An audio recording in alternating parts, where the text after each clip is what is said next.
the role of Hospital Albert Schweitzer. Um, Lately, Mr. William Watson, he started a new integrated plan. So it's the integrated services, service communautaire intégré. So we are doing healthcare and developing activities along with environmental activities. So that will have it will be a great benefit due to that situation. And because of that vision, Hospital Albert Schweitzer will be in a better position to respond to the new challenges that are ahead of us.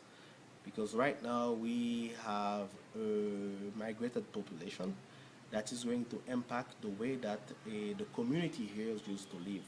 And Hospital Albert Schweitzer, with that new integrated system, it's really in a good position to have a response to the problems that we will have to face in the future.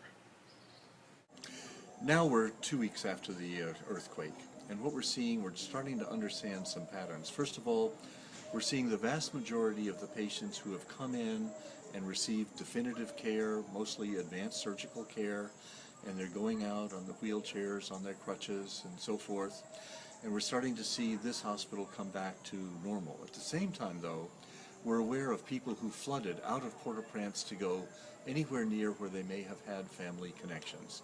So here in the beautiful Artibonite Valley, we know we have been getting and we will be getting many more people. Some don't require medical care now, but eventually many of them will. And we know that we're going to be the hospital that will be required to provide those services.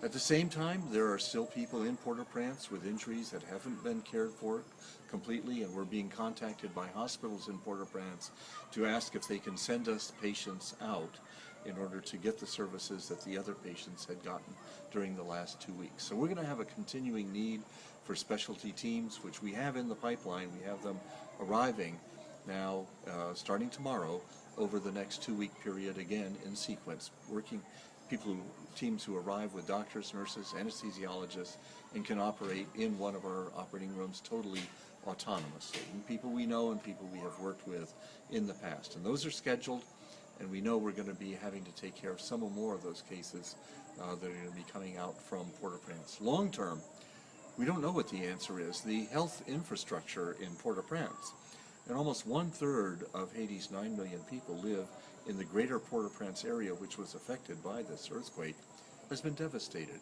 There are very, very few hospitals that are functioning. A lot of the medical care is provided by tent hospitals that have been set up by the Israelis, by the Swiss, and are taking care of a lot of the immediate acute care. But they'll be going home before too long. And what will be left? What is the infrastructure that will be left? That's a question for us. We're in dialogue with the U.S. government, with the international groups such as World Bank and European Union. What is the plan for Haiti for the future? We know there will be a big responsibility for HAS in that plan. So far, we've been so busy taking care of the patients we've received, it's been hard to get a free moment to think about what is the long-range solution to the long-range problem. The suffering that has come here, must come here, because the city cannot deal with it, is really going to impact everyone here. And the healing is going to take a long time, and the local economy is really going to have to make a big adjustment to absorb all these new people. Because of the earthquake and this destruction of all those hospitals, that means Hospital Albert Schweitzer have a greater role to play now, because the health system have to be redesigned, and the pressure will be on the hospital on the countryside. So that's means Hospital Albert Schweitzer have to prepare himself to play a big role in the new health system that the government of Haiti will be redesigning. With all these people not finding shelter, there's going to be many people moving out to the rural areas. So I'm thinking anybody that says migration says a new profile of diseases for each area.